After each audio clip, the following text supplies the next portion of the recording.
I'm Jim DeMint, South Carolina. Very few Americans have probably heard the Law of the Sea Treaty, but it's something that's been around since Reagan's time. Reagan refused to sign it, although he agreed to cooperate with the international community. He did not want to submit in treaty form our nation to an international body. And that's really the discussion today. We have seen with our involvement in the United Nations and other international bodies such as the World Court and even the WTO, that many times the countries that are in these organizations with us do not vote in the best interest of our country or sometimes even the world.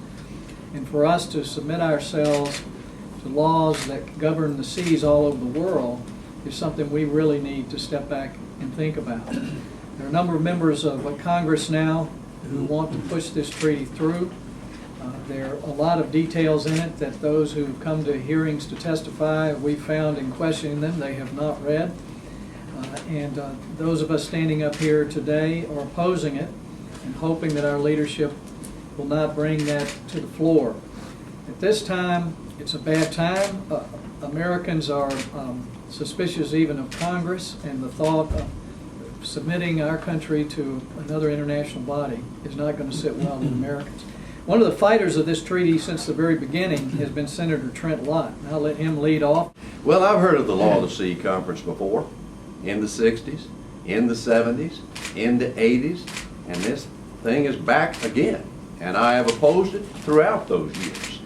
I remember distinctly in the 80s going before a committee in the House and debating this issue with a congressman named Jack Fields from Texas. He and I were against it, and Elliot Richardson was former secretary, and I think Attorney General was on the other side.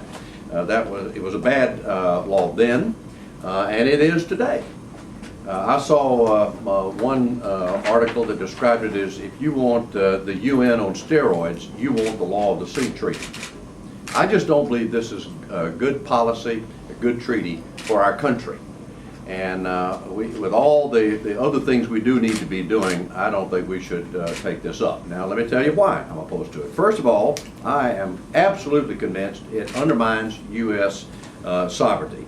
Secondly, I also think that it would create a huge UN bureaucracy, which would put a number of our entities, including the private sector and the military, in my opinion, at the mercy of the UN bureaucracy. Now, once again, of course, the United States would pay for 25% of the cost of this new entity, but we would not get 25% of the representation on the various panels or groups that would be created by the Law of the Sea Conference. I believe it would undermine U.S. military and intelligence operations, and I believe that it would be a huge problem in terms of navigational rights.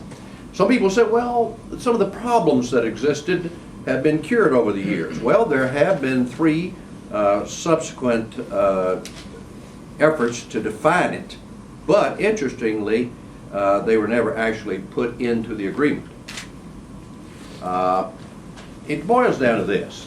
When American businesses and industries invest time and money and effort for a discovery or for some sort of mineral or seabed discovery and want to make use of it, do we then want to have to turn it over to a UN bureaucracy to decide who gets it and have it shared with the rest of the world, when we took the risk, paid the prices, and then we're going to have to let some bureaucracy decide what we get to do with it?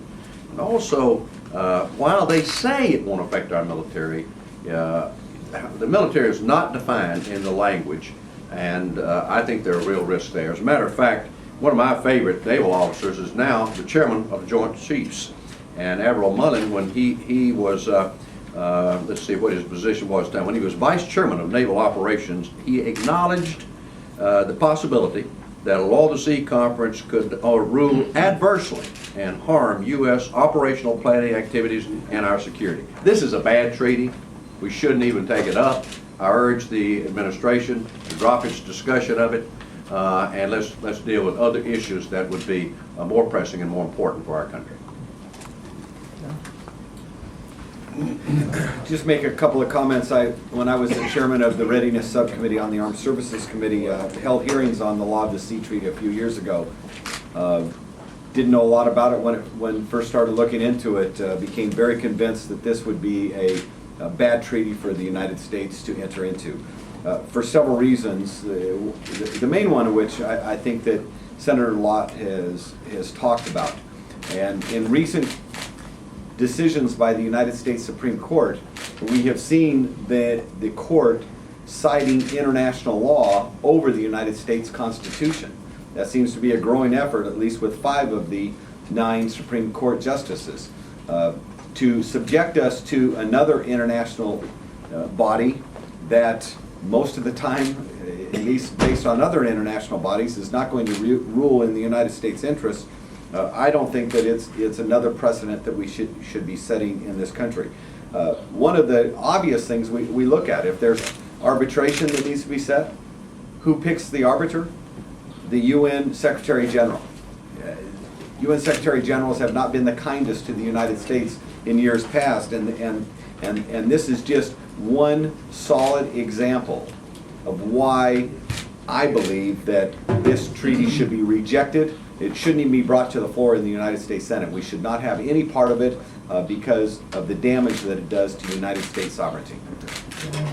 Yeah, let me just mention one thing that hasn't been said. And I think if I could single out one thing that I find most onerous about this, it would be this.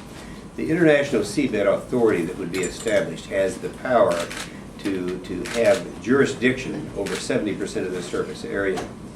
One of the things that, I don't think there's a member up here before you right now that hasn't joined me in passing resolutions to the United Nations saying that when you come out with something that is against the best interest of America, we are going to withhold some of your funds unless you change this position. And it works. Now, what they are attempting to do, this International Seabed Authority has global taxing authority. If you give them that taxing authority, they would like nothing more than to take away that last little bit of accountability that they have to the United States of America. We would lose that accountability.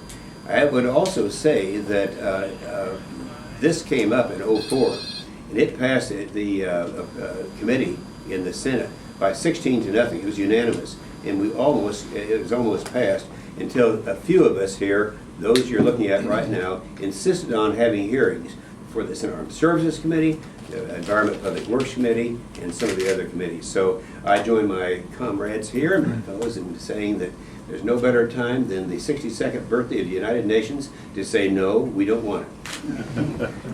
Just very briefly, I don't propose to speak on behalf of all of the leadership of the Republican Conference, but 3 of us are here today.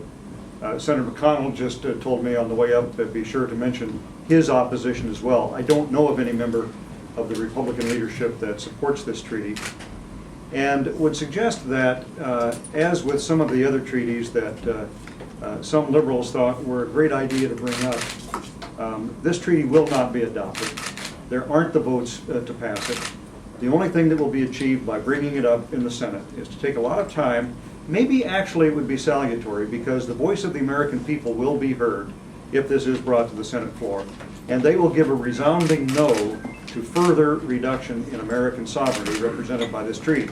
So opponents of the treaty want to have a big debate in which the American people slap them down, as they should. That will occur. I suggest that there are better uses of our time between now and the end of the year. Well, a number of nations have assigned the Law of the Sea Treaty. It's been in place for nearly 30 years now, and we haven't been a party to it, and things have gone along fine.